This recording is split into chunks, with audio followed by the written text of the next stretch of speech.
Et coucou! Alors pas de panique, tout va bien se passer pour ce DALK. On commence par fabriquer du gris. Alors je fais un gris assez clair, et puis je viens ajouter du noir régulièrement pour le foncer. Ne faites pas la même erreur que moi, c'est-à-dire que j'ai terminé par un gris très foncé.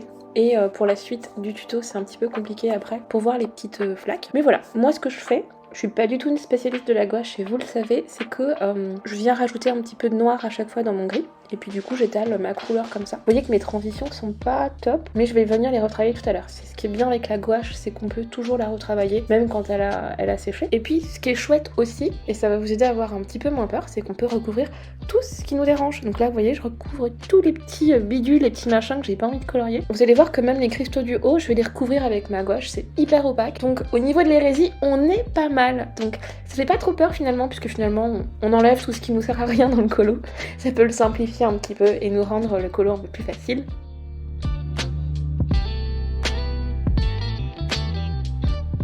C'est vraiment sur cette zone du bas que j'ai un petit peu trop foncé mon gris. Ça m'a un petit peu dérangé pour faire après ma partie noire, mais au final on s'en sort quand même. Il n'y a jamais rien de raté ni de grave dans la peinture, le colo, etc. Mais quand même, si vous voulez vraiment vous rapprocher de l'effet du tuto que vous avez eu juste avant dans la vidéo, essayez de pas trop noircir votre dégradé à la fin.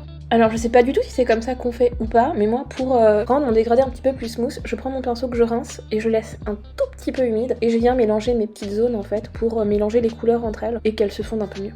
J'en ai fait plein des erreurs, hein. Alors c'est pas une erreur, mais c'est que je voulais avoir un effet très noir et j'ai pas attendu que ça sèche. Donc là on le voit très bien, mon noir se fond avec mon gris en dessous. C'est pas grave, ça peut rendre sympa, c'est juste qu'il faut le garder en tête que si c'est pas sec, ça va se mélanger. Si on met trop d'eau, ça risque de se mélanger. Mais ça on l'apprend en expérimentant. Donc au final, c'est pas grave de faire des erreurs parce que c'est en se trompant qu'on apprend et qu'on voit un petit peu comment fonctionne la matière, comment fonctionne la gouache. Et bah là j'ai compris qu'en fait il fallait que j'attende que ça sèche tout simplement.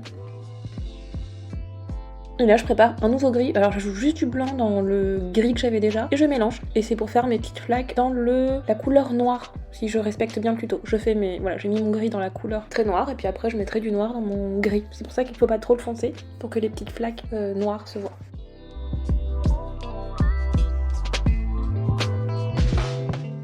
J'ai aussi fait une petite erreur de perspective par rapport parce que j'ai respecté le tuto et j'ai fait mes ronds comme si on les voyait du haut. Alors qu'en fait, il y a un effet de perspective, on voit vraiment le lac et les nénuphars du côté. Donc j'aurais dû les peindre de manière un peu plus aplatie, donc former des ovales un petit peu à la forme des nénuphars qui sont déjà dessinés dans ce livre. Ça casse un petit peu cet effet de perspective, c'est pas très grave, au pire des cas, si vous n'y arrivez pas, essayez quand même de le faire comme ça. Mais voilà, si on allonge un petit peu les ronds, ça va, je pense qu'au niveau de l'effet de perspective, ça rendra quand même mieux.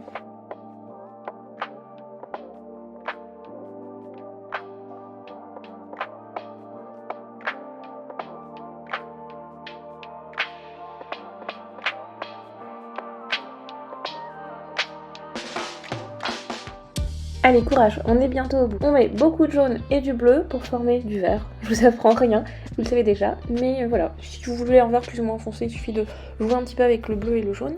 Et on peint des ronds avec une fente au milieu, une forme de nénuphar. Donc comme tout à l'heure, moi je les ai fait très ronds. N'hésitez pas à les allonger un petit peu pour donner cet effet de perspective tout simplement, mais rond avec la petite fente en forme de Pac-Man, ça va très bien aussi. Ce qui compte, c'est de faire comme vous vous sentez plus à l'aise et comme vous avez envie de le faire tout simplement, il n'y a pas de règle.